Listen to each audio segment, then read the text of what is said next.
qui, lors d'une descente d'organes, on va dire, ou d'un foie trop gros. Bullshit pseudo-scientifique, ça. J'ai aucune idée pourquoi les ostéopathes en France mettent leur monde en bobette. Comment vous sentez-vous? Beaucoup mieux, hein.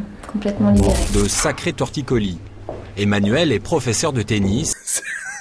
Moi qui vois beaucoup de torticolis à la clinique, on n'aurait clairement pas une patiente qui s'en vient aussi rapidement pour s'asseoir. De sacrés torticolis.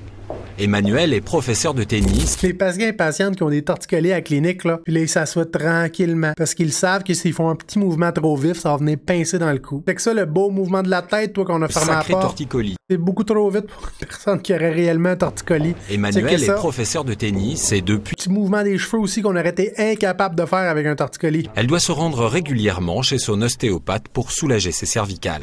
J'ai des torticolis, du côté gauche surtout. Ça m'empêche de tourner ma tête vers la gauche, de la baisser ou de relever la tête. Le motif de consultation le plus fréquent pour une cervicalgie, l'irritation facétaire, c'est qu'on a des facettes articulaires, donc qui est la jonction entre ces deux piliers-là, entre ces deux vertèbres, peu importe c'est où, là. C'est 1, c'est 2, c'est 3, c'est 4...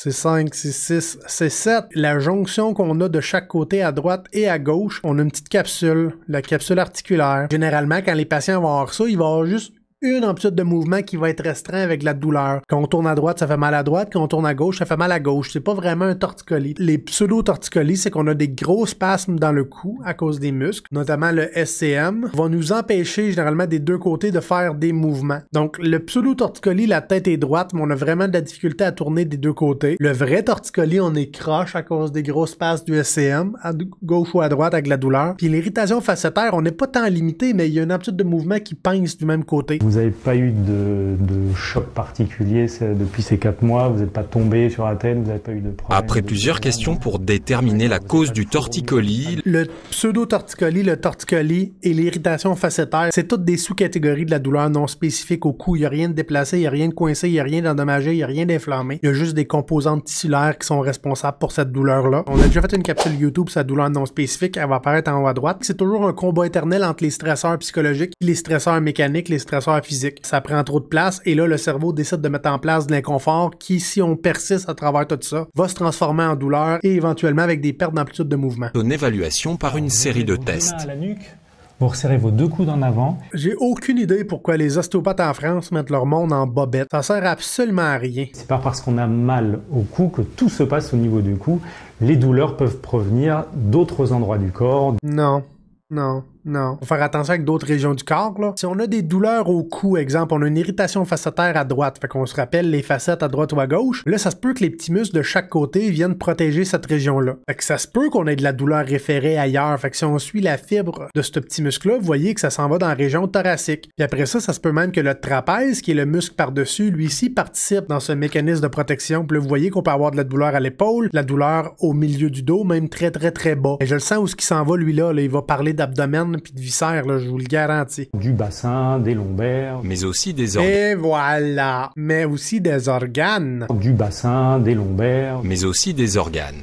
Donc je teste de ce côté le foie. Ouf. Si vous avez un ostéopathe au Québec, au Canada, qui s'amuse à fouiller dans votre abdomen parce que vous avez un torticolis, ça crée votre camp. Au Canada, Québec, vous êtes quasiment mieux de juste aller voir un massothérapeute si vous n'êtes pas pour aller voir un chiropratien ou un physiothérapeute. Parce que les ostéopathes, souvent, ils vont s'amuser à faire des choses qui n'ont rien à voir avec votre problème. Ils vont faire une évaluation, ça va vous coûter plus cher, puis ils pourront rien faire réellement de plus qu'un massothérapeute. Puis sinon, ils font de la dérive thérapeutique, de la naïveté thérapeutique, puis ils vont fouiller dans votre abdomen pour régler votre torticolis. Peut entraîner des problèmes du côté droit au niveau cervical.